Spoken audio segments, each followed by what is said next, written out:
Ma come faccio a scegliere il materiale dei miei vasi per le piante? È meglio la terracotta, la plastica oppure la resina? Salve a tutti, mi chiamo Fortunato Andrea Iuzzolini per il sito iuzzolinifortunato.com, sono un dottor agronomo e oggi proverò a rispondere a questa domanda.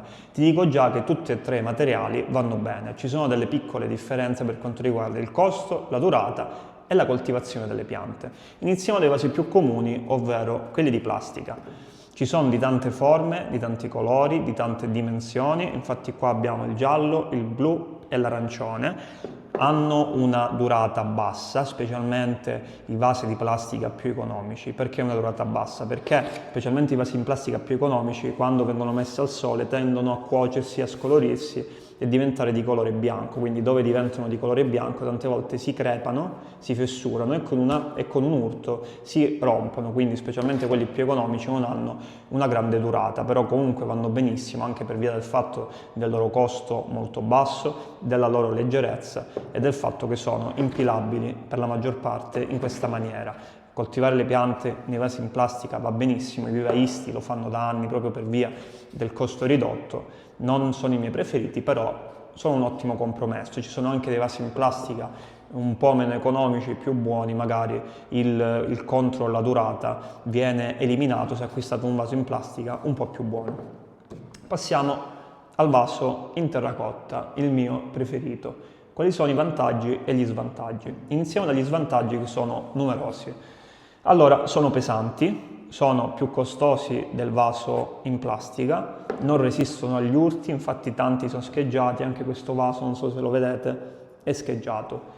Tendono a sporcarsi, quindi tante volte si forma una patina biancastra sulla superficie del vaso che non è nient'altro che o deposito di calcare o deposito di sali minerali. A tal proposito, se vuoi pulire i tuoi vasi basta mettere un po' di aceto nell'acqua, miscelare bene e utilizzare una spugna. L'aceto elimina sia i sali minerali che il calcare. Un contro oggettivo è che tante volte quando una pianta viene coltivata nel vaso in terracotta, quando poi si fa il travaso, troviamo la pianta ancorata fermamente con le radici sulla superficie del vaso, quindi tante volte o dobbiamo tirare la pianta in maniera forte, la danneggiamo, oppure dobbiamo rompere il vaso, quindi un contro oggettivo è questo.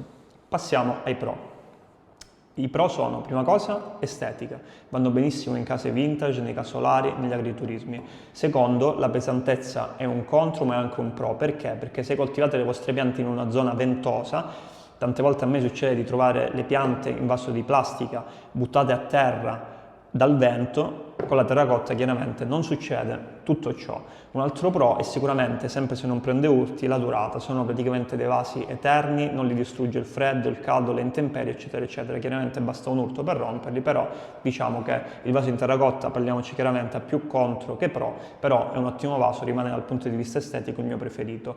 Una particolarità del vaso in terracotta è che la terracotta è porosa, quindi a differenza degli altri materiali, ovvero la plastica e la resina, permette al terriccio di andare a scambiare aria con l'atmosfera anche dai lati. Come può questo modificare la coltivazione? A parità di condizioni, lo stesso terriccio, sempre a parità di condizioni, nel vaso in terracotta si asciuga più velocemente rispetto a un vaso in plastica o un vaso in resina. Perché? Perché è poroso, quindi ci sono gli scambi di aria con il terriccio non solo dalla parte superiore, ma anche dai lati, quindi potreste utilizzare il vaso in terracotta per coltivare tutte quelle piante a cui non piace il ristagno idrico, ovvero le piante grasse, i cactus o comunque le piante xerofite.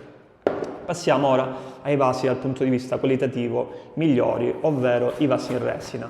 La resina è un materiale indistruttibile, indeformabile, leggerissimo, resiste agli urti, praticamente questo vaso non lo rompe nessuno, resiste al caldo, resiste al freddo, resiste ai raggi UV, quindi i raggi UV che vanno a scolorire e a cuocere la plastica non fanno nulla alla resina.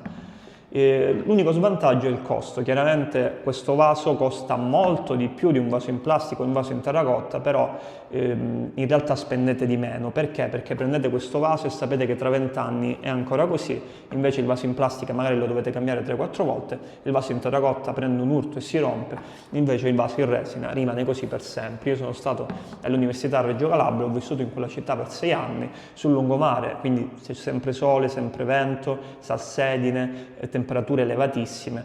Ho visto un vaso di resina proprio come questo il primo anno, l'ultimo anno, quindi dopo 6 anni, era ancora così, quindi questi vasi sono sicuramente i più costosi, però in realtà sono quelli che durano di più, quindi vi consiglio sempre un vaso in resina.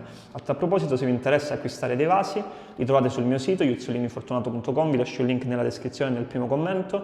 Vendiamo vasi in terracotta, in plastica, in resina e anche in ceramica, spediamo in tutta Italia al prezzo più basso del web, quindi vi lascio il link in descrizione o nel commento.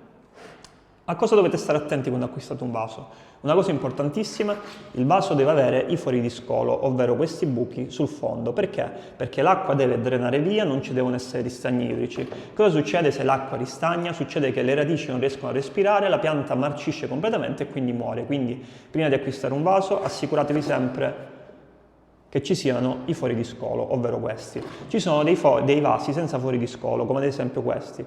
Cosa bisogna fare allora? Ci sono due opzioni. Punto primo, forate i vasi, infatti qua non so se li vedete ci sono delle predisposizioni per i fori, quindi banalmente con un trapano si possono fare i fori, oppure potete utilizzarli come portavasi, quindi acquistate un vaso con i fori di scolo, mettete la vostra pianta nel vaso e la mettete qui dentro, quindi questo lo utilizzate come portavaso, poi quando dovete annaffiare la pianta la togliete, la annaffiate, fate drenare via l'acqua e lo rimettete dentro. La cosa importante è sempre evitare ristagni idrici, quindi o fuori di scolo o li fate voi o utilizzate i vasi senza fuori di scolo come portavaso. Alla fine di questo video abbiamo capito che ogni materiale va bene per coltivare le tue piante, è prettamente una questione di portafoglio, quindi quanto volete spendere, e estetica, quindi vi piacciono più i vasi di plastica, prendete un vaso di plastica, se vi piace più la resina, prendete un vaso di resina, se vi piace più la terracotta, prendete un vaso di terracotta. Chiaramente la resina costa di più, la terracotta costa di meno, la plastica costa un po' di meno. La cosa importantissima, come ho detto prima, i fori di scolo, quindi sempre fuori di scolo. Il video sulla scelta dei vasi finisce qua. Se il video ti è piaciuto devi mettere mi piace e iscriverti al canale, se hai qualche domanda da pormi puoi farla nei commenti, se ti va puoi seguirmi sui social, Facebook, Instagram e TikTok, ti lascio il link dei social nella descrizione del video. Grazie per la visione e ti aspetto al prossimo video.